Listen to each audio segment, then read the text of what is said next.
Okay, wiring is done. Red to red, black to black. That's pretty basic. And just cleaned her out. And I cleaned up my edge, like I said, with a flat file and got it a little bit closer. I don't want to do too much. Right now, this is going to be a pain in the butt test run. Here's something I wanted to show you real quick. TI Automotive. Now this is 455 Welbro, which that's what it was sold at. Here's the stock pump.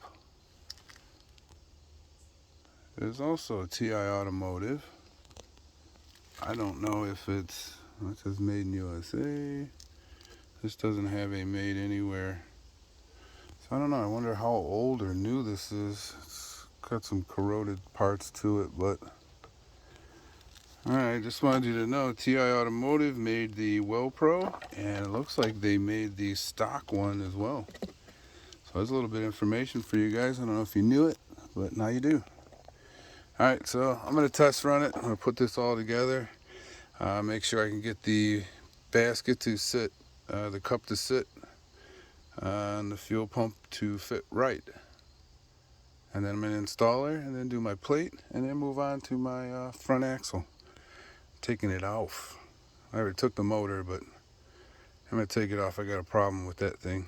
And I'll save that for another video. Alright.